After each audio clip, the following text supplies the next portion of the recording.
कैसे पुष्ट होगा? बहुत ध्यान से सुनिए।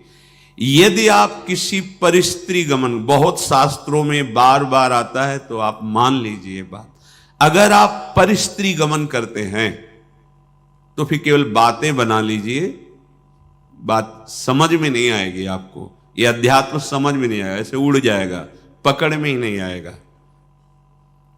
ना स्त्री प्रसंगी, स्त्री प्रसंगी आप तो परिस्त्री गमन नहीं करते, पर जिसको मित्र बनाए हुए हैं वो व्यभिचारी परिस्त्री गमन करने वाला है, तो उसके संग से आपका हृदय मलिन हो जाएगा। श्री शौभरी जी महाराज, संगम त्यजेत मिथुन व्रति नाम मुमुक्षु सर्वात्मना न विसजेत बहिरिंद्रियाणि। ऐ मुमुक्षु, संसार सागर से मुक्त होने की इच्छा रखने वाले उपासक, संगम त्यजेत, संग का त्याग कर दो। किनके? जो केवल मैथुन सुख को ही परम सुख माने हुए हैं। संगम त्यजेत मिथुन व्रति नाम मुमुक्षु। आप इस संसार से मुक्त होना चाहते हैं तो ऐसे लोगों का संग भी त्याग कर दें। ना स्त्री प्रसंगी मिलत यत, तो इदम स्थानम आश्रित्य। कैसे हम आश्रय लें, कैसे हम मान लें कि हम प्रिया प्रीतम के हो गए? ऐसे मानो, ऐसे चलोगे तो तुम्हारा हृदय स्वीकार कर लेगा। तुम अगर गंदे आचरण करोगे तो केवल बातें रहेंगी, हृदय स्वीकृत नहीं होगा प्रिया प्रीतम के चरणारविंद की शरणागति से, तो फिर निर्भय, निश्चिंतता, निशोकता आ ही नहीं सकती। अगर नहीं आ रही तो आप में कहीं ऐसी त्रुटियां हैं, उनको सुधारिए। श्रीपाद कह रहे हैं सर्वम द्वंद्वातीतोत्र। ये जो प्रिया प्रीतम के चरणारविंद की निश्चिंत बेपरवाह करने वाली स्थिति है, ये आती है द्वंद्वातीत होने पर। द्वंद्व, शत्रु मित्र, मान अपमान, निंदा स्तुति, हर्ष शोक, जय पराजय, ये सब द्वंद्व के अंतर्गत आते, जन्म मृत्यु आदि। अगर आप श्री वृंदावन का आश्रय लेकर ये सावधानी करते हैं कि अपने चित्त से चिंतन, राधा राधा राधा, कोई पद गायन, वृंदावन की परिक्रमा का चिंतन, यमुना जी का चिंतन, सत्संग का चिंतन, रसिकों का चिंतन, यहां की किसी एक लता को अपने नेत्र में बैठा लो, रोज उसको प्रणाम करो, मन से आलिंगन करो, दर्शन करो, कहीं भी हो, एक लता आपको प्रिया प्रीतम की प्राप्ति करा देगी। वृंदावन की लता सम कोटि कल्प तरुणाई। बड़े भाग्य, अहो भाग्य। बात मान लो, बस सच्ची बताना, आपका चित्त संसार का चिंतन करता है या प्रभु का? सच्ची बताना। अपने तो घर के हैं, ऐसे पूछा, उनका संसार का, तो हम कहा हम खोपड़ी के बल खड़े होकर समझाएं तो भी समझ में नहीं आएगा आपकी। क्यों नहीं समझ में आएगा? चित्त का चिंतन संसार का हो रहा है तो हम भगवान को कैसे जान जाओगे? संसार के चिंतन से रहित जो चित्त होता है उसको जानना नहीं पड़ता, भगवान खुद परिचय दे देते हैं। सोई जाने जेहि देहु जनाई। भगवान क्या हैं, भगवान कैसे हैं, भगवान का कैसा ये संसार रूप है, भगवान की कैसी दिव्य लीला है, ये सब स्वयं जगत गुरु भगवान आपके हृदय में बता देंगे। आपका कार्य है एकमात्र भगवान की आज्ञा पालन करना। भगवान की आज्ञा है मेरा अनन्य चिंतन तुम करो और बेपरवाह हो जाओ। जो तुम्हें कर्तव्य कर्म मिला उसे करो और मेरा नाम जप करो, अनन्य चिंतन करो। मैं योगक्षेम देख लूंगा, मैं तुम्हें संसार समुद्र से पार कर दूंगा, मैं तुम्हारे सारे पाप नष्ट कर दूं। ये भगवान के वचन है। आप ऐसे वृंदावन की एक लता का चिंतन करने से भगवत प्राप्ति हो जाएगी। आप करो, देखो तो। ये लता जानते हो, बड़े बड़े परमहंसों के द्वारा वंदनीय पूज्य जो प्रेम रस में डूबे हुए महापुरुष, वो श्री जी की सेवा के लिए यहां खगमृग पशु पंछी लता बने हुए, मलिन नेत्र है इसलिए हम नहीं जान पा रहे। द्वंद्वातीतोत्र, बिना द्वंद्वातीत स्थिति हुए आप प्रभु के आनंद को नहीं प्राप्त हो सकते। अनुकूल मिला तो हर्षित हो गए, प्रतिकूल हुआ तो शोकित हो गए, जय हुई तो ढोल बज रहे हैं, पराजय हुई तो निराश हो। एक वो स्थिति है। भगवदानंद जानने के लिए पहले द्वंद्वातीत होना अनिवार्य है। निर्द्वंदो भवति, ये भगवत चिंतन परायण अंतःकरण में ही ये भागवतिक तत्व का अनुभव होता है।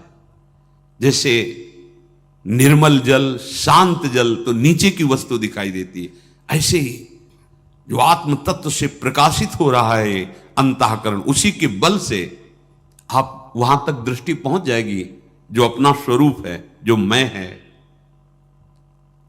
अध्यात्म को बातों से नहीं जाना जाता, निरंतर चित्त की स्थिति को जहां जानना है वहां लगाना है। संसार से चित्त हटाए बिना प्रभु को जान नहीं सकते, पक्की बात समझ लो। फिर जानना नहीं पड़ेगा, वो तुम्हारे हृदय में बैठे मिलेंगे। जा ही न चाही कबों कछु, क्योंकि चाह ही चिंतन कराती है संसार का। जब कोई चाह ही नहीं, चिंतन ही नहीं संसार का, न सोचती न कांक्षती, तो ब्रह्मभूत हो गए। प्रसन्न आत्मा, अखंड प्रसन्नता जागृत हो गई। कंदादि भीर पर वशै कल्पयन देह वृत्तिम, निरपेक्ष भाव से शरीर से भी रहेंगे, इसकी भी कोई परवाह नहीं। चित्त से तभी चिंतन अखंड बनेगा। देह चिंतन, देह के निर्वाह का चिंतन, आराध्य देव पर जो हमें उपासना या कर्म कर्तव्य मिला है उसे दृढ़ता पूर्वक करते हुए भगवत स्मरण परायण, जो मिल जाए भगवत इच्छा से देह पालन हेतु, वो वस्त्र, वो भोजन, विलासिता का भाव अंदर नहीं होना चाहिए, जैसे प्रभु रखें। तो अत्युज्वल भाव आपके हृदय में प्रकाशित हो जाएगा। एक एक शब्द समझो। अगर आप ऐसे चलोगे तो भावे नात्युज्वले नात्मनि मधुरतरे न्यस्य राधा पदाब्ज, जिसकी चाह है वो बात बन गई। कैसे बनेगी? किसी भी स्त्री की तरफ काम भाव से मत देखो, चरणों की तरफ देखो, निकल जाओ। ज्यादा मनमानी करोगे तो ये जीवन व्यर्थ चला जाएगा। ऐसे लोगों की संगोष्ठी में मत बैठो जो वासना को जगाते हैं और वासना को बढ़ाते हैं। सीधाम वृंदावन का आश्रय लेकर रसिकों की बताई पद्धति से उपासना, तो अपने आप द्वंद्वातीत होते चले जाएंगे। क्योंकि उपासना आपको सहनशीलता प्रदान करेगी। सहनशील व्यथित नहीं होता, बहुत संपत्ति आ जाए तो भी उदासीन रहता है। जाना है यार, कुछ नहीं जाएगा, क्यों फूल रहे हो, सब कुछ नष्ट हो गया, जाना है, क्यों शोक कर रहे हो, क्यों भूल रहे हो? अपने पास तो अक्षुण्ण संपत्ति है, अविनाशी सी श्यामा श्याम, क्यों शोक करते हो? यहां सब कुछ जाना है। इतना सुंदर विवेक रहता है कि वो सहनशील महात्मा द्वंद्वातीत हो जाता है। चाहे कोई गृहस्थ में हो, चाहे विरक्त में हो, महात्मा एक स्थिति है का नाम है। जो महात्मा है वो एक स्थिति है, साधुता एक स्थिति का नाम है। जैसे प्रधानमंत्री एक पद है, ऐसे साधुता एक स्थिति का नाम है। वेश मात्र को नहीं, स्थिति जहां कहीं साधु का वर्णन होगा वहां लक्षणों का वर्णन, स्थिति का वर्णन पाया गया है। ये तो आचार्य परंपरा से वेश दिया गया है। वेश है, स्थिति नहीं तो अधूरा। बिन विवेक वैराग भक्ति बिन सत्य नये को मानो, भगवत विमुख कपट चतुराई सो पाखंडे जानो, भगवत ऋषि महाराज कह रहे। अगर वेश है और उद्देश्य भी पक्का है तो सोने में सुगंध मानो, फिर क्या कहना है? फिर तो सतरति सा लोकांतार्यति मम भक्ति युक्तो भुवनम पुनातु, लोक के लोक पावन करने की सामर्थ्य महात्मा रखता है। हम देह को बहुत दुलार करते हैं, इसी के भरण पोषण में, इसी की चिंता में। देख लो, आप देखो, इसी की चिंता में, इसी के भोगों में, इसी के संग्रह में, तभी हम द्वंद्वों पर विजय प्राप्त नहीं कर पाते। यदि हम भगवत चिंतन परायण हों तो इतना सुंदर विवेक जागृत हो जाता है, हर द्वंद्व में वो सम रहता है। स्तुति में, प्रशंसा में, निंदा में, अपमान में, चाहे जैसी परिस्थिति हो, इतना सुंदर विवेक रहता है, वो अपने को बचा लेता है, उसमें फंसने नहीं देता। तो क्या स्थिति आती है ऐसे उपासक? बोले अत्युज्वल, मधुर से मधुर चित्त में श्री राधा चरणारविंद का प्रकाश, ये परम लाभ। यत पाद पद्म नक्षचंद्र मणिच्छटाया, ऐसी अद्भुत छटा प्रेम की विकलता आ जाए तो द्वंद्वम वृंदावनांतर्गमय दिन निशा नित्य तन्नाम जापी। आहा, श्रीपाद कह रहे हैं यदि आप, अब देखो जो ऊपर बताया कि इस पर आपको सावधान रहना है, तो इस पर हमारे पास बल नहीं है कि हम रोक सके। तो कह रहे हैं नित्य निरंतर तन नाम, उनका नाम जप करो। किनका? जिनका वृंदावन है, राधा राधा राधा। द्वंद्वम वृंदावनांतरगमय दिन निशा नित्यम तन नाम जापी। क्या परेशानी? राधा राधा राधा राधा। ना तो पवित्रता पवित्रता का कोई, ना कोई ऐसा कि इस समय नहीं, इस समय हर समय श्रीपाद के दिन निशा, रात दिन, नित्यम तन नाम जापी। जो तन नाम जापी है वो न स्त्री प्रसंगी मिलती, यत इदम स्थानमाश्रित सर्व। वो साध्य साधन से, वो काल के भय से, तीनों तापों के भय से, पाप पुण्य के बंधन से, हृदय के अंधकार का नाश करके दिव्य ज्ञान प्रकाशित, समस्त द्वंद्वों पर विजय, ये सब प्राप्त हो जाता है। अच्छे से समझ लो, वृंदावनांतर्गमय दिन निशा नित्य तन नाम जापी। रात दिन वृंदावन में जिनकी जय घोष होती रहती है, महारानी जो राधा राधा राधा राधा राधा।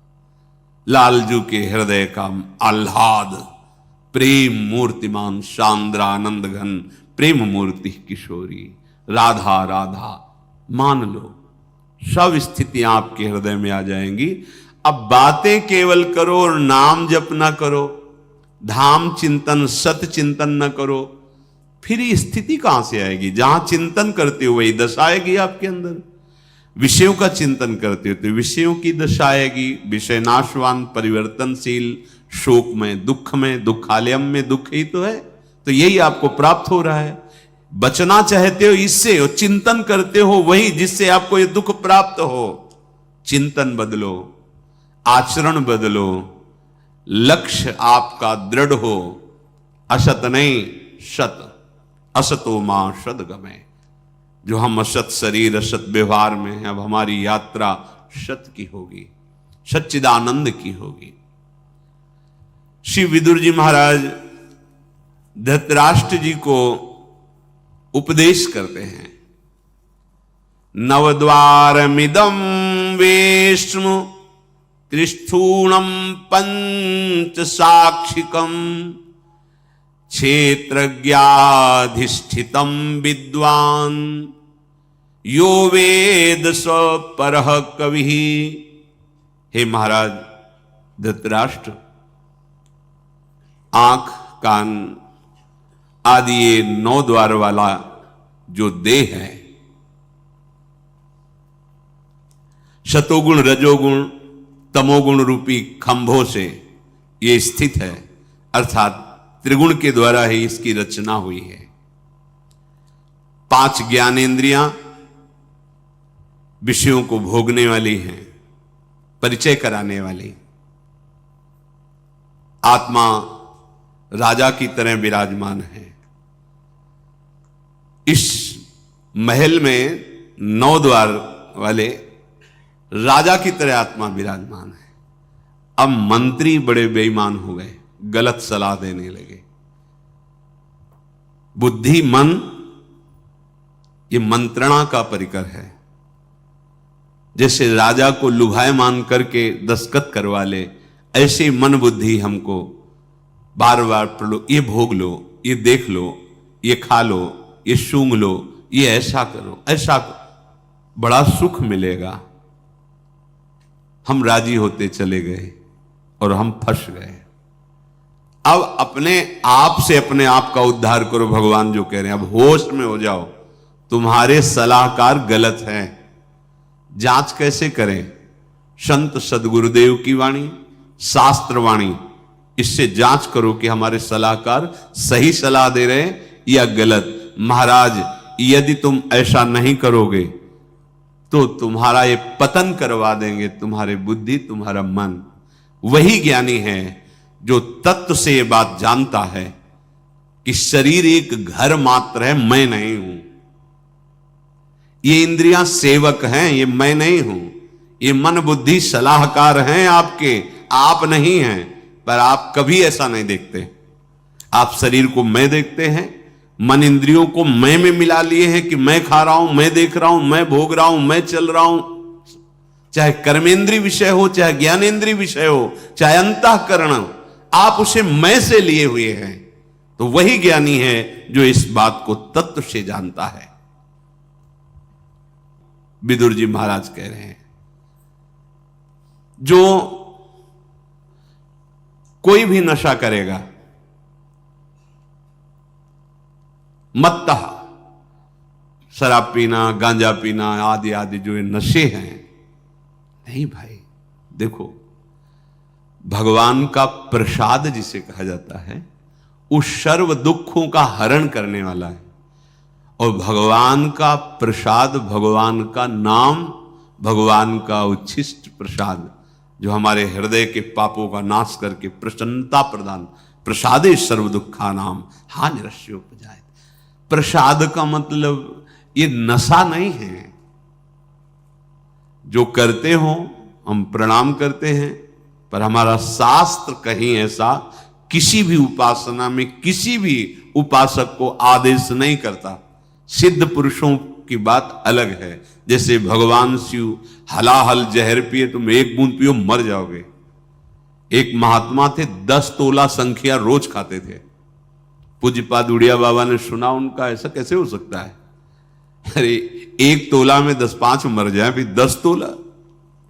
बोले महाराज झूठ बात नहीं, वो रोज शाम के 4 बजे पाते। बाबा गए उनके यहां तो पूछा, तो उन्होंने मुस्कुरा के कहा, हाँ पाते। 10 तोला संख्या आप कैसे पा जाते?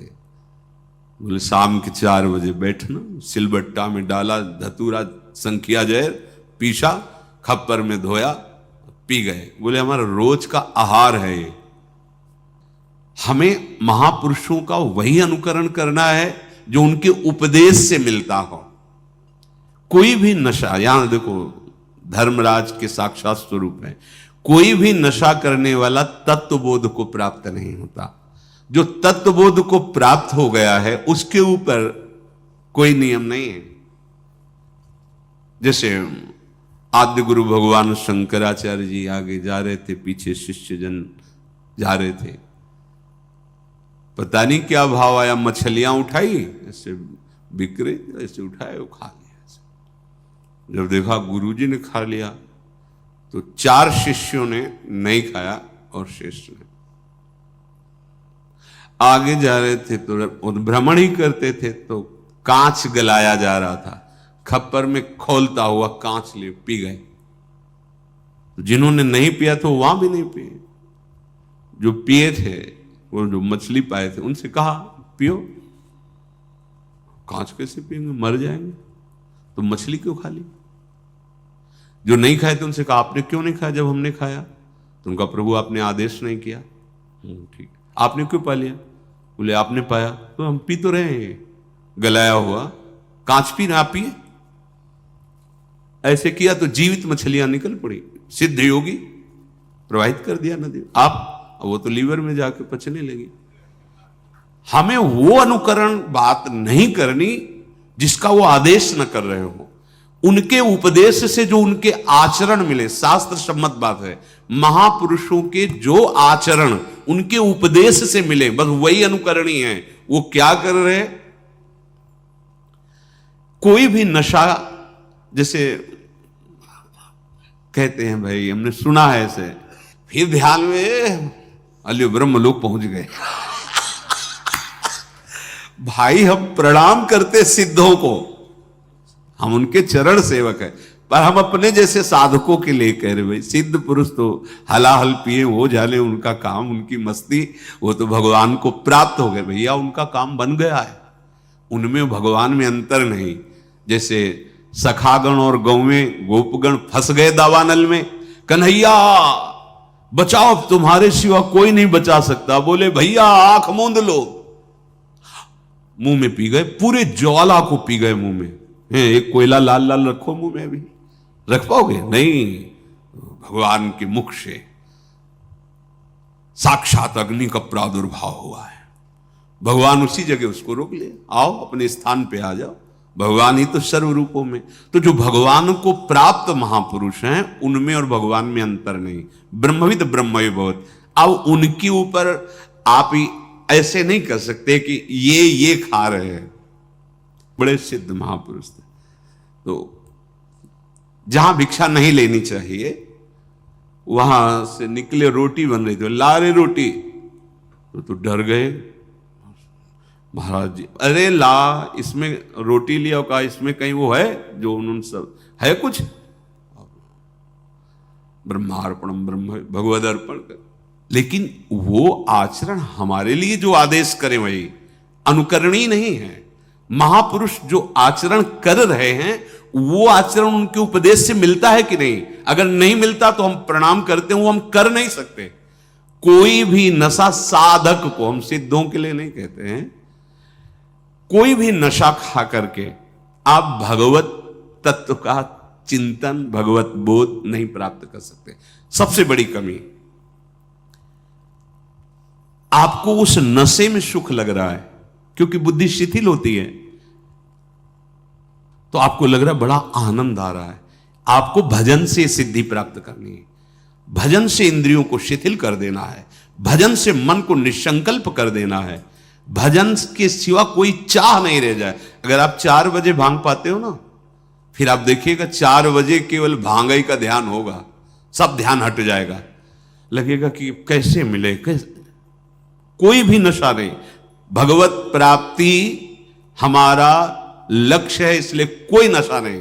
जब तक तन्मयता भजन की, तब तक जीवन की सार्थकता क्या रही।